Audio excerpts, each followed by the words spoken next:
тез арада сууну бергиле дагы кааласаңар 20 жыл соттошкула. Бирок элди сапаттуу суу менен камсызбай деп алдым көрсөтөт. Азыр айттым. Мына бизде бүгүнкү күндө Төлөкөн айылында кубанычтуу күн. Мынантип айыл өкмөттүн, айыл башчылардын демилгеси менен мынантип таза суу чыгып отурат. Биз буга чейин каналдан, арыктан малдар менен аралашып эле ичип жүргөнбүз. Сүйүнүп отурабыз Төлөкөн айылы боюнча. Баарыңарга ушуга салымыңарды кошконуңарга чоң рахмат, Алла ыраазы болсун. Мэрибиз 1 жума мурун жолдун ачылышына келген, бизде жакшы жолдор да ачылды. Ошон келгенде суранганбыз, биз ушунчадан бери күтүп жаңы таза суу чыгарып берүүнү суранганбыз. İştese болот экен, мына 1 жумага жетпей таза суубуз чыгып турат. Şu mээрege чоң алкыштар болсун.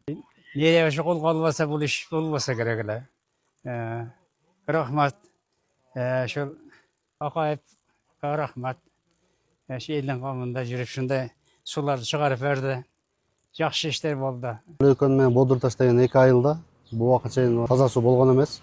Жаңы линиялар тартылып, бүгүнкү күндө 1000 кожолук 900дан ашык үйгө учеткелер коюлуп, подключение болду. Кудай кааласа дагы бир 2-3 күндө элдер дагы улап, толугу менен суу чыгып калат. Бул жерде эң көйгөйлүү маселени айтып коюш керек.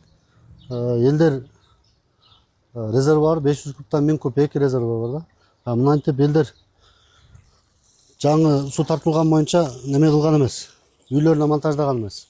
Если үйлө суунун баардыгын ушинтип ачып кое берген болсо, суу жетпей калат да. Ошон үчүн элдер үйлөрүнө киргизип, монтаждап, мындай сууну саламжалдуу пайдаланыш керек да.